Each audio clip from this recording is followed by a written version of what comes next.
looking downfield, launching downfield, going for it all. It is close. It is Williams. Speed's killed.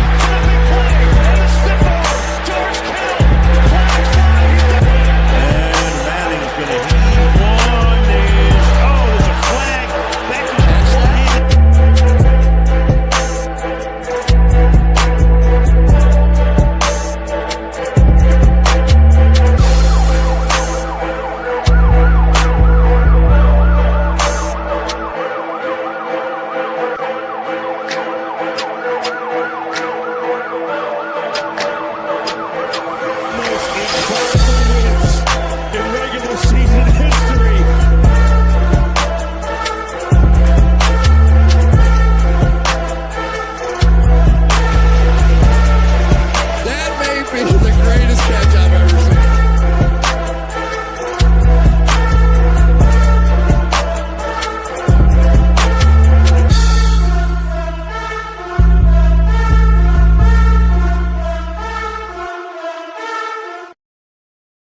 Ladies, gentlemen, and all those in between or outside of it, welcome to Monday Night Mock Drafts with Evan, right here on the Fantasy Football Network, coming to you every Monday evening until week 1 of the NFL season. I am your host, Evan Sather. Tonight, my guest is pretty famous on the radio for the fantasy football community. He is the host of the high-stakes fantasy games on the Fantasy Football channel on SiriusXM Radio. Please welcome to the show, Tom Kessenich. Tom, my friend, good to finally put a face to a name. Good to see you in person for the first time. How are you, my friend? Doing good, Evan. Thanks for having me on the show tonight. Looking forward to it. Absolutely. It was a pleasure being your guest last season on your show as well for just a few minutes to talk about I think some of the questions you and your not co-host, but your other showmate asked us about what to expect later in the season, and I was pretty high on Jacoby Myers going in later, where I thought he could be a heck of a sleeper for all the typical redraft leagues later in the season, and he turned out to have the best set of hands for Trevor Lawrence to throw the football and actually catch the football. Yeah, I mean, obviously it was a nice pickup by the Jaguars.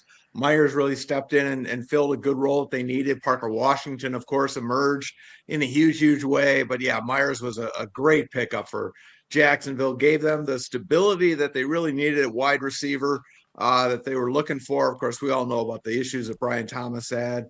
Everybody in fantasy knows that. But yeah, with Myers and Parker Washington, really gave Trevor Lawrence two dependable wide receivers that he really needed down the stretch.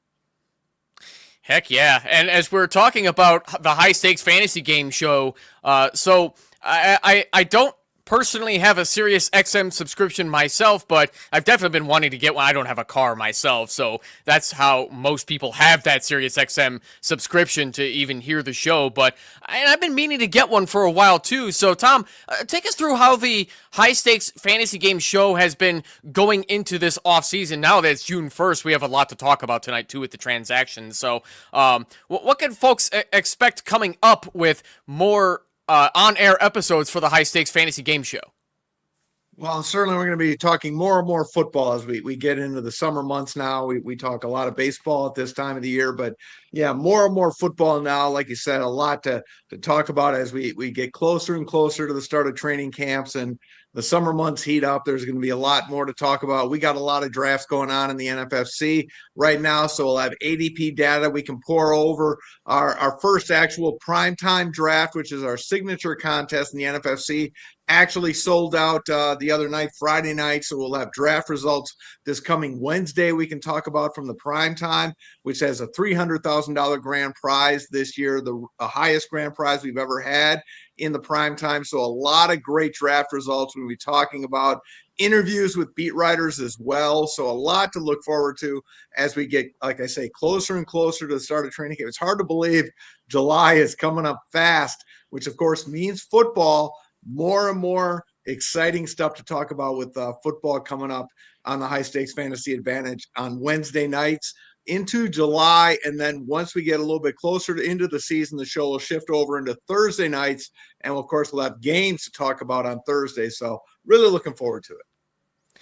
That's fantastic. The NFFC is something that I'm starting to regret not entering. I didn't realize that the prize this year is now 300 grand. Like that sounds amazing, even with the high entry price. Well, let me point out too, we do have drafts. I don't want to dissuade people from thinking, oh, you got to spend a ton of money to play in the NFFC. That's not true. We got drafts that start as low as $25. So if you want to get into something like a best ball draft for like $25, come on over and play at playnffc.com. We got low entry fee drafts. Yeah, we got the big stuff too, but we got everything you want. We got drafts, we got auctions, we got best ball. But yeah, we got low entry fees as well. So if you want to come on over, dip your toes into the water and find out what we're all about, just head on over to playnffc.com. Check it all out. I guarantee once you play it, find a game you like, you're going to love what we have to offer in the NFFC. But yeah, you don't have to just play the big money stuff. You can play a good league too, standard leagues that we have as well. So plenty of stuff to offer in the NFFC. That's fantastic, Tom. Punch that into a web browser after this show. PlayNFFC.com after this show, after this mock draft, which we're going to get into the Scott Fishbowl 16 scoring that was revealed just not even 1 week ago, actually, just 5 days ago. So nothing out of the ordinary for the scoring basics between 6-point touchdown passes, 0.04, 125th for passing, 110 for rushing or receiving, half a point per first down, half a point per reception, tight end premium, which is going to be fantastic, and gigantic bonuses for anybody who has a 300, 400 passing yard game, 100, 200 rushing or receiving, and then my personal favorite, the 40-plus yard passing and rushing plays. I do this in my own league, but only for 1 point if it's 40-yard passing, rushing, or receiving play. Here we're going with 10, so it's going to be terrific. Same basic lineups as last year, 2 super flexes and then 8 flexes, 10 bench, so it should be relatively simple. So Tom, you have not played in Scott Fishbowl, but I'm excited to get the external outsider's wise perspective on this to, give a fresh viewpoint on how to play in this particular format, being that, not only do you have nothing to gain or lose, but you've been playing fantasy football for quite a long time, if I'm not mistaken. Well, yeah, that's a nice polite way of saying I'm old. I'm a veteran of the fantasy industry. Yeah, let's just be polite and say that. But yeah, I've been playing for a long time. I know Scott. Scott actually works in the same company that I do, but no, I don't play in the Scott Fish Bowl. Scott does a great job, of course, as we all know, with the Scott Fish Bowl League. So yeah, I don't play in this contest, but we'll see. We'll see how I draft tonight. So I'm sure all of the folks that do play in this contest will probably have some thoughts about how I draft. So I'm fine with that, but I'll try and do my best and have some fun tonight. You and I both. So with that being said, I think we're gonna go ahead and get this going. Are you ready, my friend Tom? Yes, sir. Let's do it. Let's go. Let's do it. Let's click start. And then you're on the clock, 30 seconds to pick. You went Josh Allen, which I kind of figured you would. So Josh Allen now's got the fancy new weapon with DJ Moore, who has had some phenomenal seasons with your dirty rival Chicago Bears, now finally traded away to the AFC North equivalent of the Packers, as I like to call the Buffalo Bills. So, so what do you think of this situation now for Josh Allen? Certainly this is going to help Dalton Kincaid get open better, right? You would hope so. The key with Kincaid, of course, is availability, staying on the field, staying healthy, and getting some red zone looks. That's not something he's always gotten to this point in his career. So the two big things for Kincaid, staying healthy, staying on the field, and getting some more red zone looks. So that's what I want to see out of Kincaid. But yeah, hopefully DJ Moore can open up the offense a little bit for everybody in that offense. I think he can. Obviously, as you know, he really wasn't needed in Chicago with their emergence of weapons, the 2 wide receivers and the tight end, who I'm sure we'll see soon. But yeah, a lot of weapons in Chicago. The Bills needed him a little bit more. So I do think that we'll see more of DJ Moore, no pun intended, in Buffalo. Most definitely. It kind of seemed that way with Chicago with how overcrowded the passing weapons became, which I'll be honest, Tom, as a lifelong Bears fan, I cannot remember the last time the Bears were ever stacked like this with weapons. Yeah. Maybe the 80s Bears you could make a case for, but the league was just so different back then. All you had to do was run the ball and play great defense, which the Cleveland Browns haven't exactly figured that part out yet, but maybe they will someday. Took my Bears long enough to figure out you got to throw the football too, but here we are. Now we've got Ben Johnson to take care of that part, and we had quite some great rival games. I forgot to mention at the top of the show, Tom is a Green Bay Packers fan. I guess I'm the nice Bears fan bringing on the Packers fan, but we've had some interesting battles here going back and forth. So I guess that leads me into what the Green Bay Packers look like at this point. So Jeff Hafley, your old defensive coordinator, now went on to go coach the Miami Dolphins. The defense didn't exactly come through when they should have on several occasions last year for the Packers. I guess similar to the Bears' talent, which kind of made both of our teams like heart attack at moments. So what does Jeff Hafley mean for the Dolphins? Their defense isn't exactly impressive on paper, but what do you think he's going to do in his first year for that Dolphins? I think he'll improve their defense. I think defensively the Packers, they got better, of course, after the Micah Parsons trade and got worse after the Micah Parsons injury. So, not unexpected in either direction there. So I think he'll improve their defense. To me, they're not going to be much offensively until they get a quarterback situation. That's the problem in Miami is they don't have a quarterback. So until they get a quarterback, they're going to kind of be directionless. So they have to solve that problem. They obviously traded away their best wide receiver, and then their other wide receiver, of course, we know about the issues with him no longer on the team. So they've got issues offensively. They have a great running back, but they've got a lot of issues to solve offensively. I think they're a few years away from being anything, but the bottom line is they have to address their their quarterback situation. And until they solve that, we really don't know what Miami's going to be, and we don't know what Jeff Hafley's going to be able to do for them.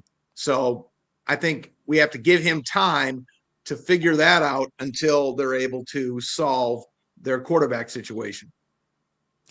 So I'm guessing you were not that impressed with Malik Willis and the times he had to fill in for Jordan Love last year. I think Malik Willis is fine, but I'm not sure I'm just not sure. I think Malik Willis, he did great as a fill-in quarterback. I'm just not sure making him the centerpiece of your long-term plan is where you should have gone. But that's just me. So, I don't know. I don't know if that's the direction I would have gone if I was Miami at this point in time. I don't know. That's not something I'm sure I would have done. But I have to agree because there were plenty of other backups in the league that impressed me even more. Justin Fields, Mac Jones. I would have even tried to take a shot on, like, maybe even trade for Davis Mills just to get you by for a few years.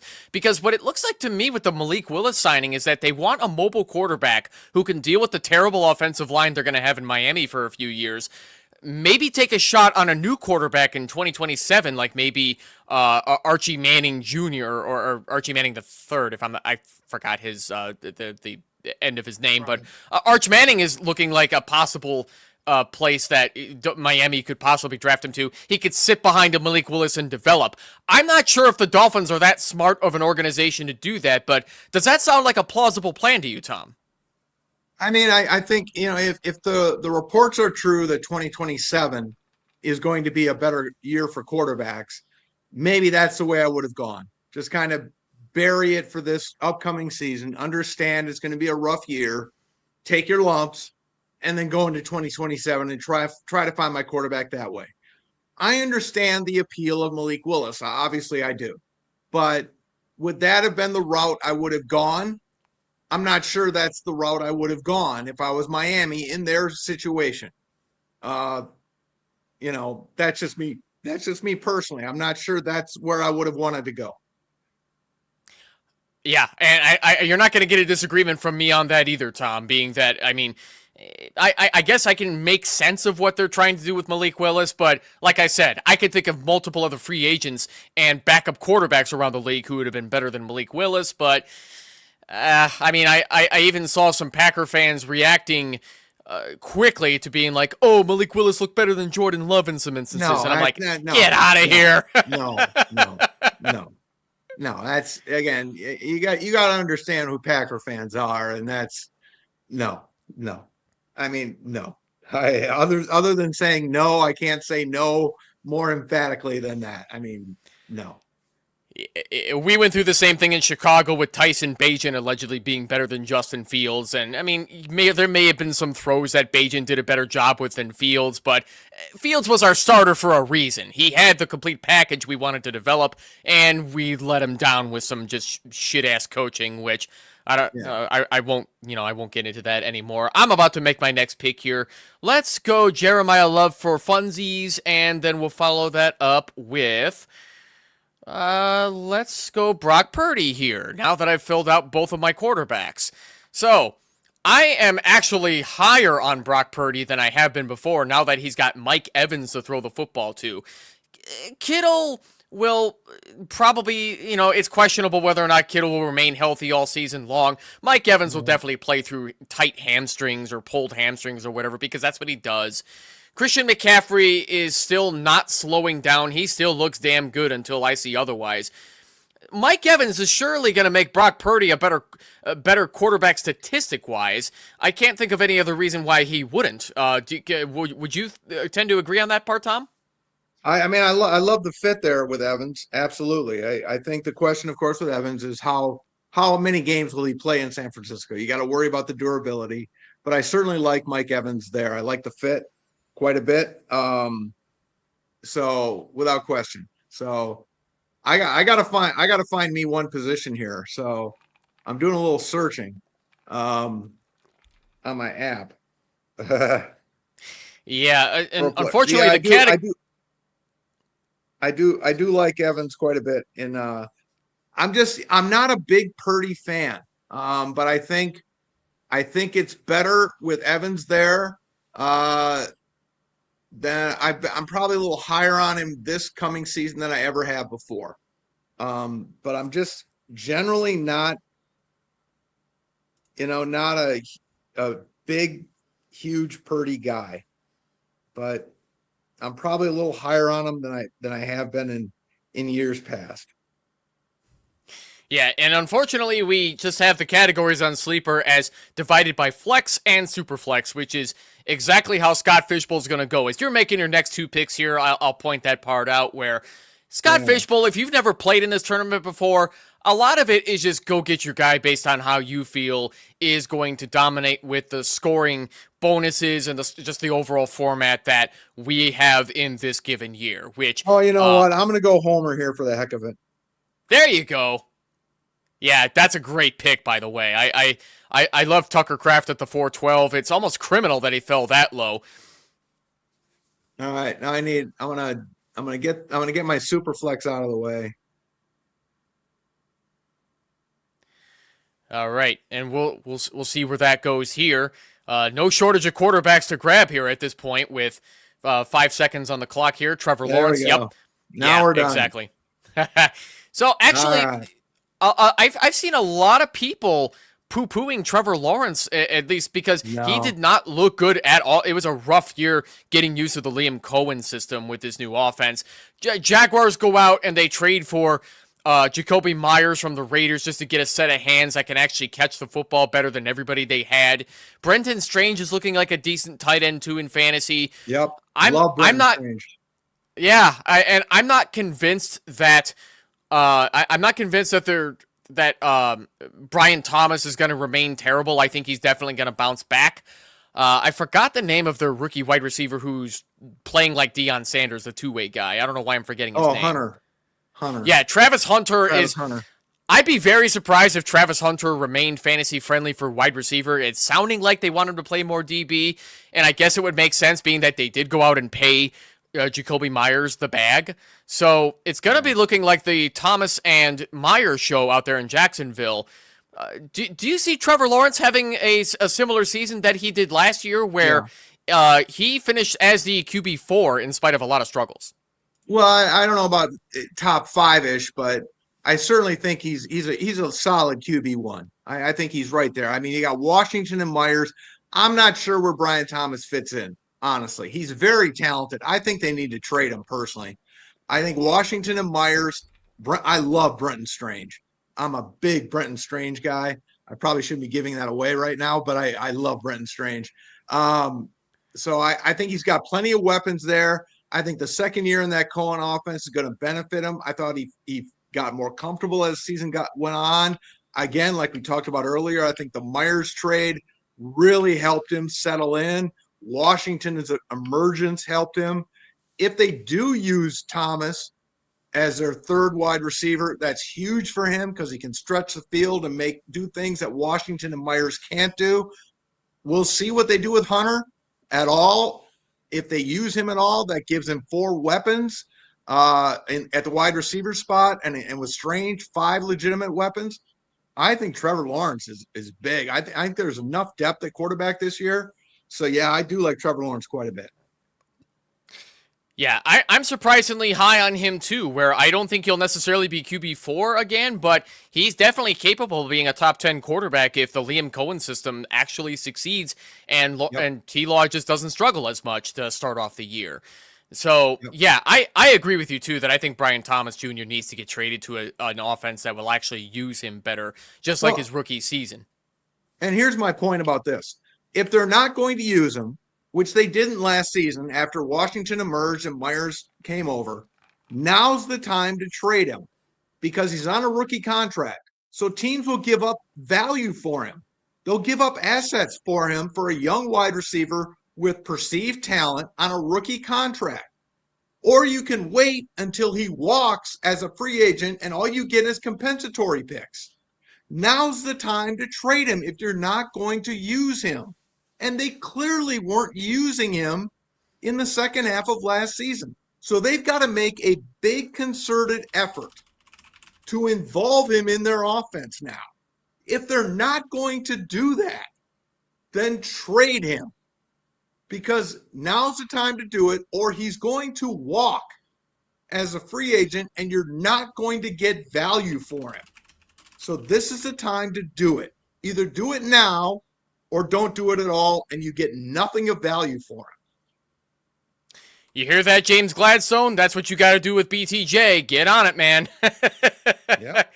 Hey, if he happens to so listen to this show, but I know you're getting ready to make your next pick too, but the one thing I've learned about these mock drafts is that when you name drop somebody, there's always one person that will then proceed to draft that person. So yeah, I'll just name drop Tom Brady, hoping somebody goes after him. I think he's available in here. I'm actually kind of curious now if that's even possible. It is possible. I mean, granted, he's not coming back, but I just want to see somebody take Tom Brady just because I said him by name. So we'll see if it happens in a later round. So you go David Montgomery in the 6-12 as you're getting ready to make your 7-1 here. I think, and then Rome Odunze, yes, excellent. So Ben Johnson came out and said, I'm putting a ton of stock in Luther Burden, being that he's really loving the progress that Burden has made after his rookie season. Rome Odunze had a bit of a less than high expectation season, being that he played through a broken, stress-fractured foot and didn't produce as much as I think we would have liked. And we were talking about how DJ Moore was helping crowd that wide receiver room where Odunze wasn't getting as many targets as he could. But I think Odunze definitely bounces back alongside Burden. Odunze is going to be taking on that DJ Moore role. I at least that's where I see him fitting. Would you happen to agree with that part, Tom? Yeah, I mean, I like Burden a lot too. I mean, I really do like Burden. Obviously, I love Colson Loveland. I'm a huge Colson Loveland guy, and I think he'll be their Kelsey in this offense, basically. So I think he'll be the number one guy. I think Burden will be the number one wide receiver. But yeah, I mean, I think Odunze showed enough that if he can stay healthy, he'll be a valuable wide receiver 2-3-ish kind of guy. And of course, in this type of format, you know, you're paying less for wide receivers because you're going after the tight end premiums and the QB2s earlier. So I think at this spot, I was kind of looking at Mike Evans too. You know, if I had a little more time to plan, I probably would have taken Evans, but I grabbed Odunze here. So yeah, I think Odunze is a solid pick. And again, this is more of a mock. So I'll take a shot here on a Dunes A&C. But yeah, I do think a Dunes has got a chance to bounce back. Most definitely. So I'm going to go Jaylen Warren here, which I think his ADP is a little high, but I still think he's going to take the 1A over the Rico Dowdle 1B. I don't know if you agree with that part as well, Tom. I do. I like Dowdle a lot, but yeah, I think somebody's got to soak up all those pass targets in Pittsburgh now. And I think it'll be Warren over Dowdle. So yeah, I do like that pick. I was actually just looking at Warren. If he would have fallen all the way back to me, that would have been my pick. Glad I could snipe him from you super early then. I wanted to come back to Colston Loveland, though, because Jamie Pirogue at the 305 took Colston Loveland. I've seen Colston Loveland going over Tyler Warren a lot in these mock drafts, whether they're for Scott Fishbowl or just a regular Dynasty startup draft. Tyler Warren, in my opinion, has a much better target share percentage, being that now it's just Josh Downs and Alec Pierce, two wide receivers that I find to just be mid at best. I don't think they're that impressive at all with Danny Dimes expected to throw the football. But Colston Loveland in a more crowded wide receiver room still gets taken over Tyler Warren. So honestly, though, I love the talent as much as Colston Loveland, but am I crazy to value Tyler Warren more than Colston Loveland in any draft like this? No, he's my tight end too. Behind Trey McBride. I got McBride tight end 1. I got Loveland tight end 2. And here's what, no knock on Brock Bowers, who's amazing. But who's the tight end you would rather have? The tight end in a Ben Johnson offense with Caleb Williams, or the tight end in a Raiders offense with a rookie or with Kirk Cousins, whatever he is, and a rookie quarterback? Again, no knock on Brock Bowers, who's incredible, but give me the guy in Ben Johnson's offense who we saw explode in the playoffs and down the stretch last season. And that's just the tip of the iceberg with this guy. He's just showing what he can do. And Ben Johnson knows he's just starting to show what he can do. I think Loveland's just starting to show this. He's going to be even better now. I love Colston Loveland. He's my tight end 2. McBride's my 1. Loveland's my 2. You are the first person I've ever heard put Tyler Warren over Trey McBride. Kudos to you, sir, for just having the cojones to say that out loud, because I think a lot of people, especially Cardinals fans, would find that enraging in any given way. But with the uncertain situation in Arizona, Trey McBride is still going to make Jacoby Brissett look good, but then at this point, there's a lot of question marks about the Arizona Cardinal offense. What are they going to look like from here now that they've been having their revolving door of coaches? They finally told Kyler Murray to fuck off and just pay him not to play for them. A lot of fucking money, by the way. In addition to McBride will just have to do his best to make whoever's throwing the football make look good, which is why I'm out on Michael Wilson. Well, I mean, McBride's just a great talent. I think talent wins out. If he can do what he did with Kyler having the issues he had, and Jacoby Brissett, who, let's be honest, Jacoby Brissett's not a world-beating talent quarterback by any stretch of the imagination, and Trey McBride put up monster numbers. I'm not worried about Trey McBride. He's going to be just fine. But so he's my 1, and I'm fine with him at 1. And again, I got no problem with anybody taking Brock Bowers at 1 or Brock Bowers at 2. I just happen to think Colston Loveland is the guy right now. He's going to blow up. I love that Ben Johnson offense. I love what I saw from Caleb Williams at the end of last season. I think he's starting to figure things out, starting to make fewer and fewer stupid plays in the pocket. No offense to you as a Bears fan, but he's just making less of those dumb plays in the pocket now. And Colston Loveland's figuring things out. Ben Johnson's figuring out what he's got in Colston Loveland. And to me, that gets very exciting for Colston Loveland going forward. And it was never a secret that Caleb Williams struggles with accuracy for short passes under 10 yards. And that's something I fully believe Ben Johnson will develop and work out with him to make him better at that. Yeah. And Colston Loveland is the guy to do that up the middle. You saw how great his set of hands were. Yeah. Man, I'll get back to Colston Loveland in a moment here. Let me draft Makai Lemon first, and then I'll go Rico Dowdle to finish off the 1B here. When I used to be on another YouTube channel last year, we did a NFL draft live show for 2025. Colston Loveland gets taken with the first round draft pick, and I was pissed, Tom, because we had Cole Kmet, and I was like, we drafted a tight end? We've already got a tight end. What are we doing? But then we saw how well Colston Loveland played in the season. It's like, yeah, he's a big dog, and there's a reason Ben Johnson wanted him for his system. He has shown why he could absolutely be, like you just said, a Travis Kelce for our offense. Yeah. And the crazy thing is it took so long for it to happen, right? I mean, I don't know, was it 9-10 weeks? And maybe that was on Loveland not figuring things out as soon or as quickly as people wanted him to. But once it happened, once it clicked, then those double-digit targets came and the red zone looks came, and it just was exciting to watch. And I think Ben Johnson's got to be super fired up to unveil this. I mean, look at what Laporta was doing in Detroit, right? I mean, and Loveland may be better than Laporta. So I think you got to be very excited about Colston Loveland right now.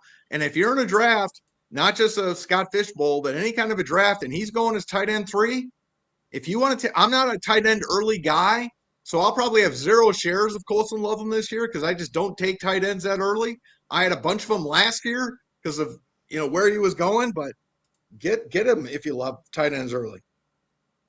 100%, absolutely. Yeah, so I'm hoping this other guy falls to me. I'm not going to mention him by name because I don't want somebody sniping me on that. So I'll keep my next plan tight at a secret until somebody coincidentally snipes me. But yeah, 100%, like, this is going to be a bit weird in the ADP because people have been taking tight end a lot earlier than what you typically see in like dynasty startups or even just a plain redraft league, because we've got the premium bonuses, and if any of these tight ends goes for 300 yards, 400 yards, that's going to be a great payday for you, 10 points each. So and yeah, it's just like what Jamie just said. It's elevated for tight ends, so you're going to get those extra points per reception every time they get the ball. So yeah, we don't typically go for tight ends that early otherwise. But yeah, so, you did mention Brenton Strange. You got your Brenton Strange. Then you went 10 and 11 with Blake Corum and Chris Godwin. So what does Tampa Bay look like for Chris Godwin at this point? Is he still one of the focal points of the offense at this point? No, I don't think he's one of the focal points. But, with Evans gone, he's still a dependable target. And again, at this point in the draft, wide receivers are drying up. So there's just not a lot left.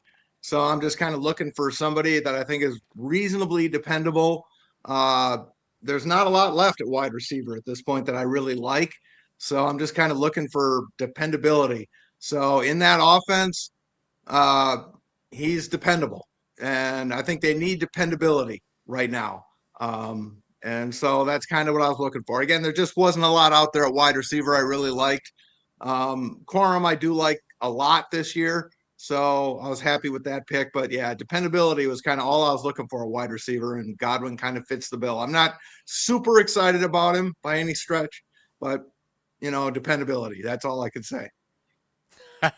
I will admit on camera that the auto picks definitely sniped me on Mark Andrews and Dallas Goedert. I was definitely going to want to go for one of those because I freaking love Mark Andrews outside of best ball. I think he's going to be a sneaky tight end play this year, because being that he's an age 30 tight end. He's struggled to get the ball over the last few years with Todd Monken just being a bit of an overrated offensive coordinator in my opinion. But now that they got Declan Doyle calling the shots, if he's learned anything from the Ben Johnson system, the tight end is definitely going to get fed.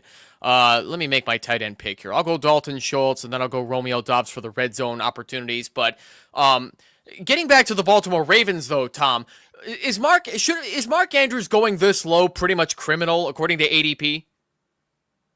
I mean, it really depends on what they do with him with Likely gone, right? I mean, excuse me. That's the unknown question: is will Likely's departure mean more for Mark Andrews? And I think that's a great unknown at this point in time. We just don't know what that means. I think potentially it could mean better things, but advancing age and a lot of unknowns with Mark Andrews kind of make him a murky question at this point in time. So I think he's okay with his ADP right now. I wouldn't say it's outrageous. I think you could probably bump it up a little bit, but until we get into camp and we start getting some more questions answered about him, I think it's reasonably okay right now. Yeah, no, you're right. As long as he stays healthy, I think it's reasonable to. He should have a reasonable okay expectation as well. I wanted to come back to Jamie Perot's question here. You don't like Josh Downs now with Pittman gone. I don't. Do you, Tom? I don't. I'm not a huge Downs guy. I mean, I liked him going into last season, and then he just kind of faded away and didn't show as much. I'm not sure how I really feel about their offense, to be perfectly honest. You're gonna. I'm. How about that pick? Yeah. I don't even know what to say about that pick. The Diggs pick, not the Quentin Johnston pick. Maybe somebody will sign him. I do and I don't. I just don't know what to feel about that offense right now. I mean, Daniel Jones' health, and Daniel Jones he was fading bad before he got hurt last season. He was looking like the Daniel Jones with the Giants. I was not impressed with what I was seeing out of him. So other than Jonathan Taylor and Tyler Warren, I'm not feeling all that great about the Colts offense, to be perfectly honest. Yeah, I think I have to agree with you on that as well, Tom. I'm not feeling that great about the Colts offense either. I love me some Jonathan Taylor and Tyler Warren all day, but I just don't think it's going to be as great as people believe it is. I think they're going to be seeing a pretty good amount of 3-and-outs.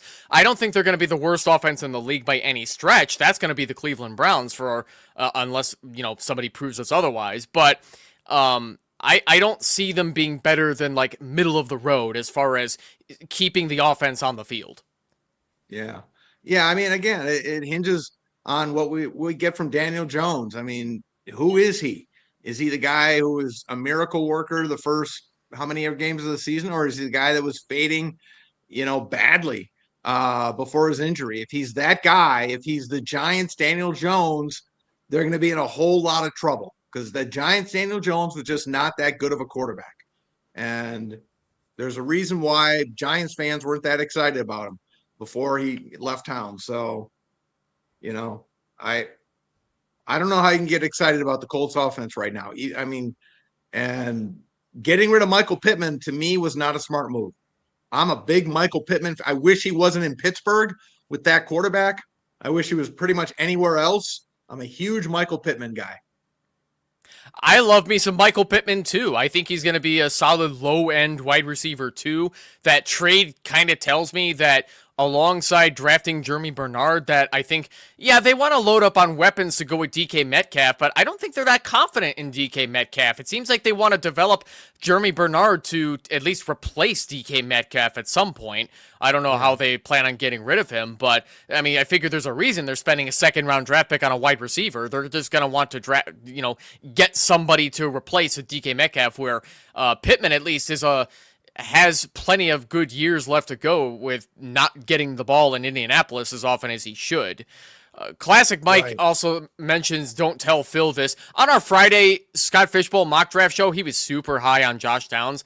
I don't think Phil would be very happy hearing us poo-pooing his take on Josh Downs, but I mean, that's kind of the point, we definitely see things differently. Yeah.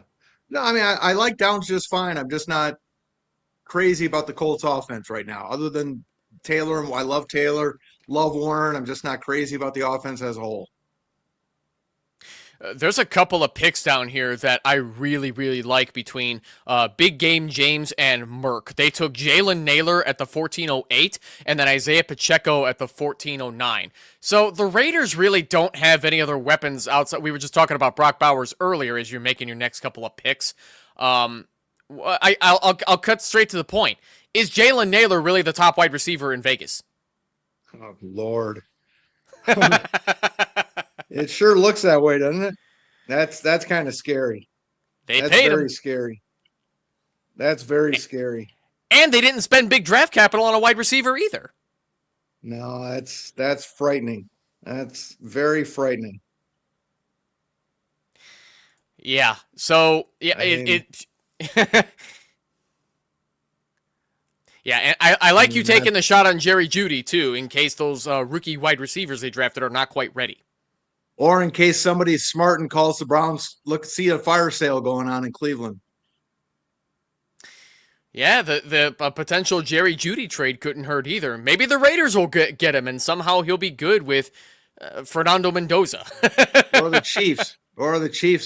Start looking. Yeah, we still don't entirely know what's happening with Rashee Rice. Apparently, he's currently serving the 30-day county jail sentence, but once he gets out, is the trouble done with Rashee Rice? Who knows? He looks like a guy whose trouble is never done. That sounds like the Kansas City Chiefs to me. Come at me, Chiefs fans. I said what I said. Yeah. But no, it's unfortunately he looks like a guy who he keeps finding trouble, unfortunately. Yes. So speaking of trouble, this is definitely going to be a sore subject for Packer fans, but with the allegations that Josh Jacobs is facing right now, he fell all the way to the 506 by Brocal 44, which was an auto pick. It's reasonable to assume without auto drafting that Jacobs is not going to touch anywhere near the first 10 rounds of any Scott Fishbowl mock draft. Haven't heard anything since about Josh Jacobs. Who would be next ready to go in Green Bay at this point? Is it Marshawn Lloyd? If he can get on the field. He can't get on the field. He can't stay on the field. They don't have a running back right now. I mean, to be perfectly honest, they don't have a running back. I mean, they've got to go get one. So we'll see how this plays out. Again, we're a good chunk of time away from the start of camp, but they've got to address this situation and in some fashion. So how they do that remains to be seen. I know there was a rumor floating around, not a substantiated rumor, but somebody just threw Kamara's name out there, but Kamara's not coming to Green Bay. He'll retire if the Saints try and trade him. He's pretty much made it clear he's not going anywhere. He'll retire if the Saints try and trade him. So that won't happen. But they need to address it. I mean, they do not have a backup running back right now because Marshawn Lloyd just cannot stay healthy. He's already dinged. He got dinged during OTAs. So, oh man, they got to figure it out.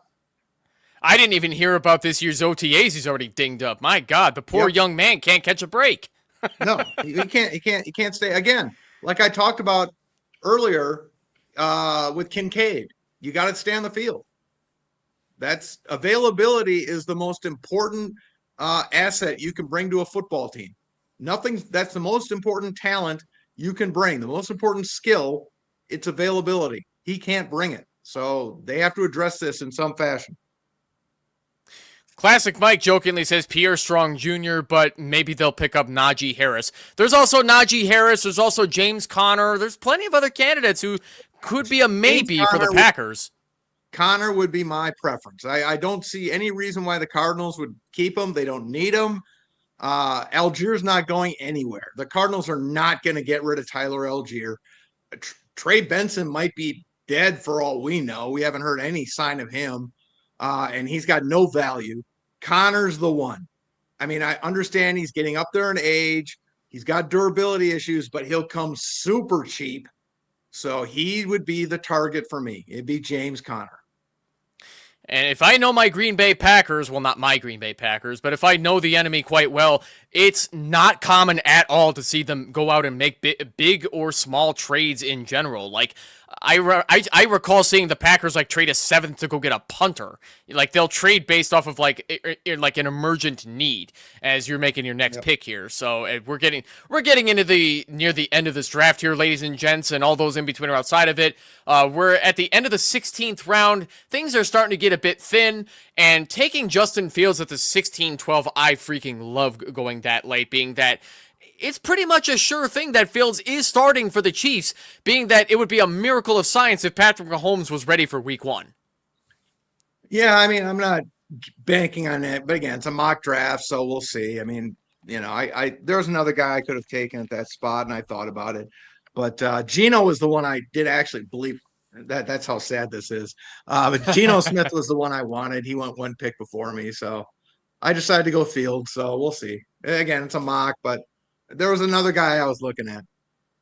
Yeah, but I also love the follow-up with Emmanuel Wilson at the 17-1, being that, yes, the Seahawks did spend a first-round pick on Jadarian Price. Zach Charbonnet is probably not going to be ready for week 1 if he's able to play before their bye week. So Emmanuel Wilson is a great 1B to a 1A if they decide to pair him up with Jadarian Price.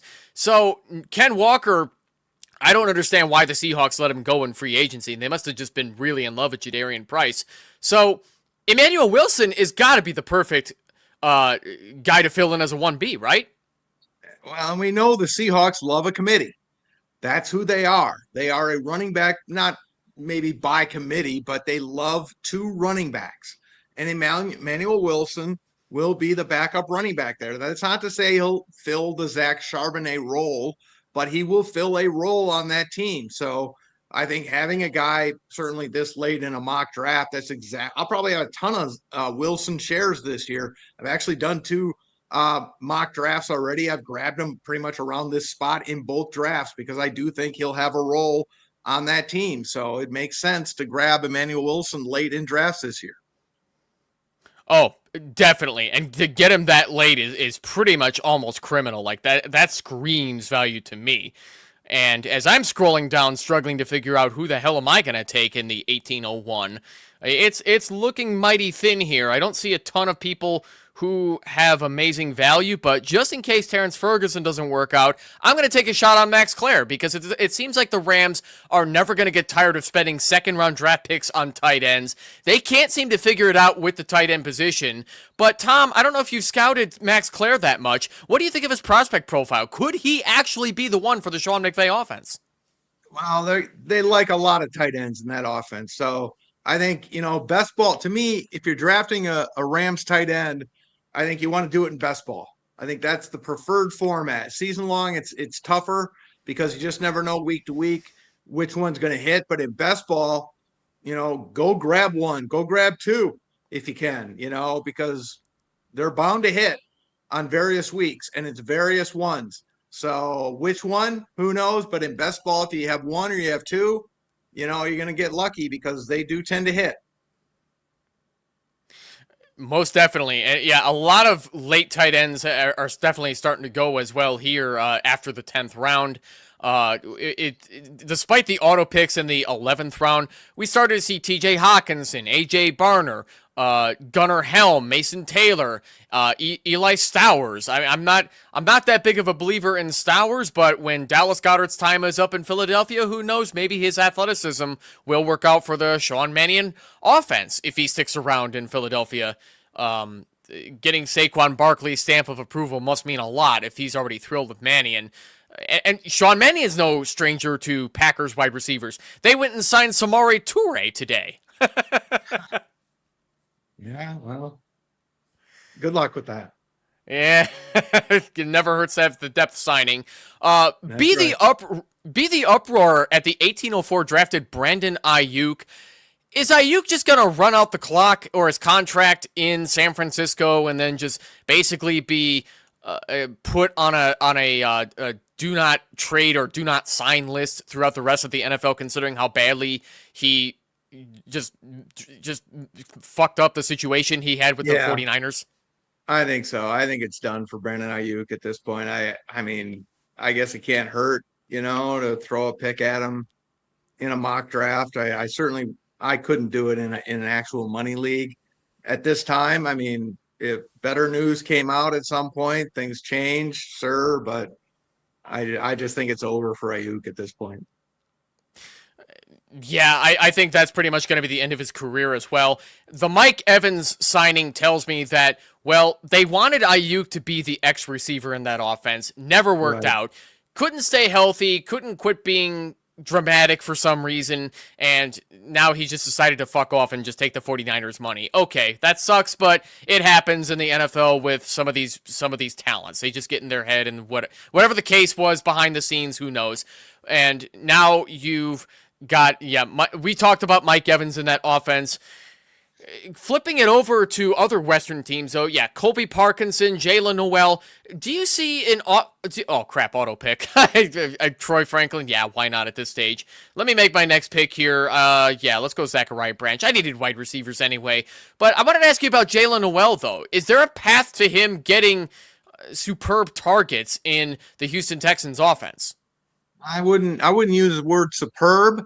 I could see respectable on a matchup based basis in that offense. I mean, Collins obviously is the guy when he's out there. I think the secondary targets are going to fluctuate on a week to week basis. So I wouldn't feel good about anyone on a weekly basis there other than Nico. So I think anybody at this point, you're just kind of throwing a dart at the wall. Yep, because like I keep saying, at this stage, we're now deep in the depth rounds where you're throwing darts and you're hoping one of them hits. Jamie Perogue also said, "Just wait until you see my last two value picks," and then followed up with, "Why is everyone ignoring Pat Freiermuth, especially in this format?"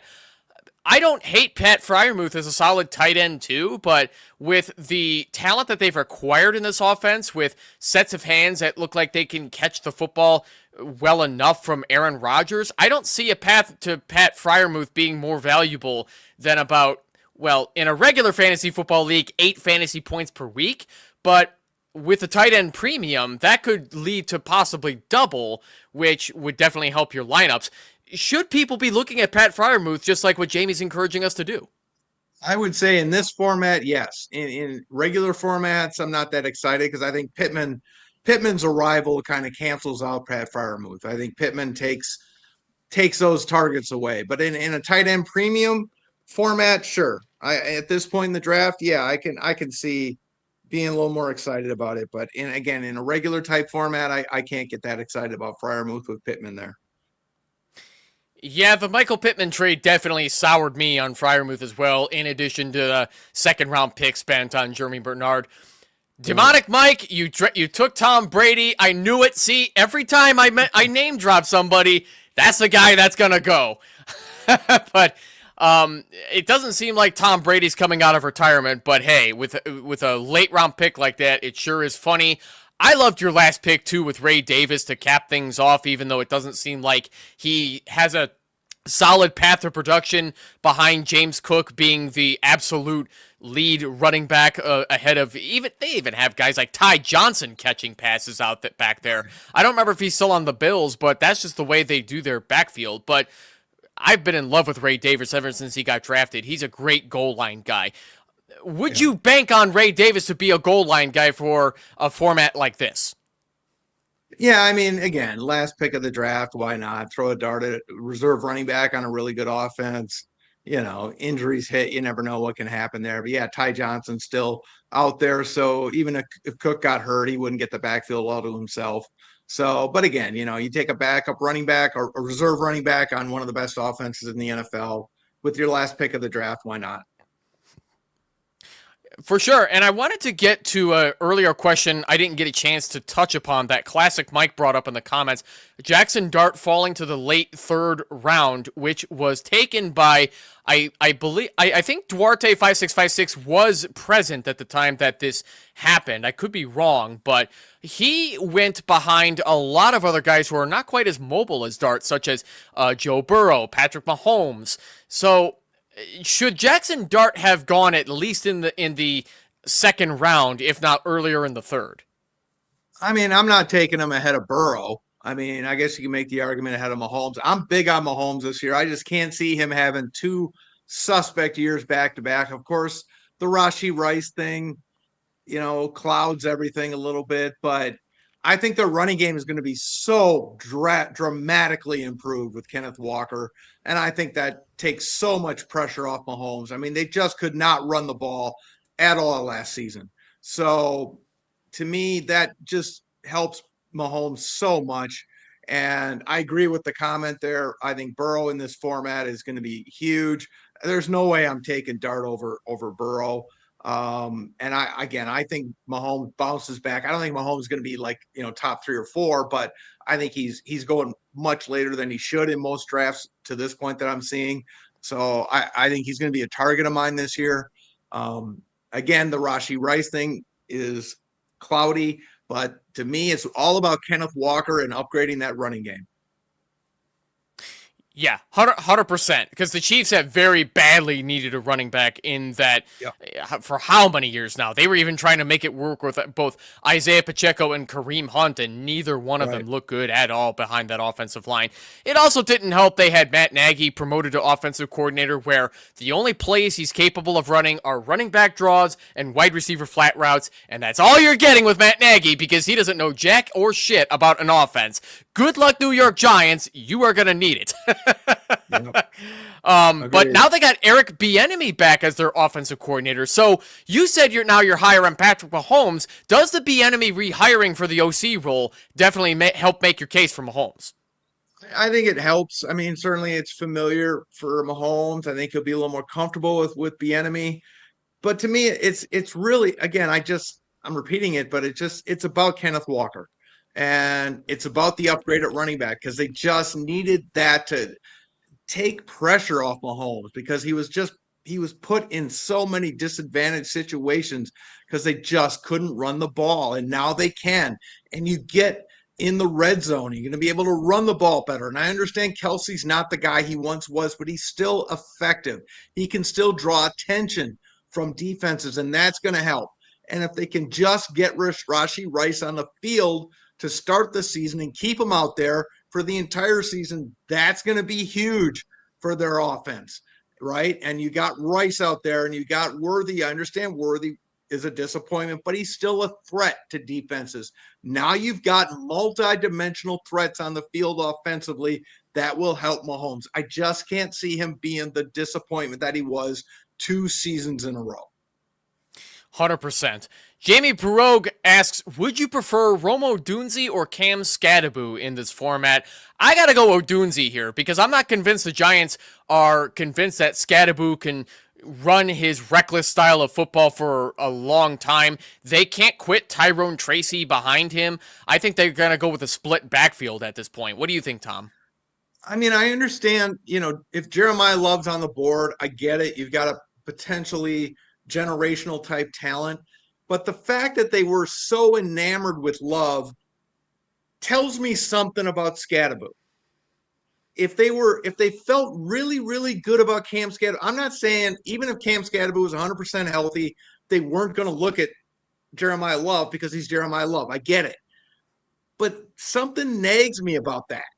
The fact that they were still potentially or rumored to be in on Jeremiah Love tells me something's not right with them about Cam Skattebo. If they were like, he's our guy, we're not worried about that. We love Jeremiah Love. Who doesn't? He's amazing. But we're going to look at defensive tackle or offensive tackle, whatever, right? But they weren't saying that. There were all these rumors linking Jeremiah Love to the Giants, even though they got Cam Skattebo, who looked really good, right? They shouldn't have been linked to Jeremiah Love as strongly as they were if he was their guy. They worked him out quite a lot. Something's not right there. Something's not right there. I'm with you on that notion, Tom. I'm out on Cam Skattebo repeating the momentum that he had before the ankle injury. I don't see Skattebo being the darling that we all think he's going to be. I think they're going to be running a lot more Tyrone Tracy, like I said, and I think they're going to be trying to throw the football a lot more with John Harbaugh, but we'll see how that goes with Matt Nagy, because knowing him, I think they're in for a lot of 3-and-outs with all that talent that they've got. So, Tom, as we start to wrap things up here, I'll ask you one more question that I ask all of my guests. Who do you feel had the best draft, as large as these draft picks are? Well, it wasn't me. I'm not going to say that. It definitely wasn't me. I got to say, I really, looking at the board here, I like, tight end premium and everything, but, team number 2, I love the 3 running backs to start. And you know what? You don't have to be married to the format. Don't feel like you got to be married to the format. Start off and take those running backs, man. Bijan, Walker, Henry, and we just talked about Scadaboo there, but that's fine. Take your guys, take the guys you want to get. Don't worry about the format. Figure the draft out as you go. And starting off there with those 3 great running backs, he was like, I can't speak for him, but I'm guessing he just said, I'm going to take my guys and I'm going to let the draft come to me after that. So props to you, man. Yep, that was Demonic Mike, who we definitely loved having him on the Friday show as well. No shame whatsoever in Kyle Pitts and Travis Kelce getting the wide receivers, especially Alec Pierce, that has some boom upside with the bonuses that we get here. And Casey Concepcion being another potential boom wide receiver where he's not the big body guy who could potentially get us a lot of fantasy points on the Cleveland Browns if they have a quarterback that can even get him the ball, but we'll see if that happens. So, yeah, kudos to you, Demonic Mike. I definitely like your team as well.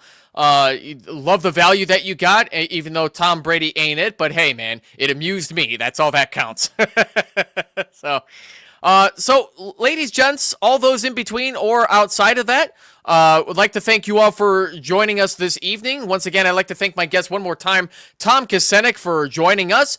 If you are a SiriusXM subscriber, definitely check out the high stakes fantasy games on the Fantasy Football Channel on SiriusXM Radio, whether that's in your car or your home or even online. Love to see it. Be sure to follow Tom on Bluesky as well. TomKessenich.bsky.social. Tom, remind us that URL one more time for the NFFC. Yeah, playnffc.com. Again, we got every contest you can look for, drafts, best ball, auctions. Again, they start as low as $25. So again, yeah, we are quote unquote high stakes, but we got games, very affordable prices. So don't be worried about trying to play in the so-called big games, big money entries. We got low, very affordable games as well. So everything you want, best ball, in-season fab, whatever it is, auctions, everything at playnffc.com. Check that out after the show, ladies, gents, and everybody else. Tom, is there anything else you'd like to plug for the audience that they should be checking out too?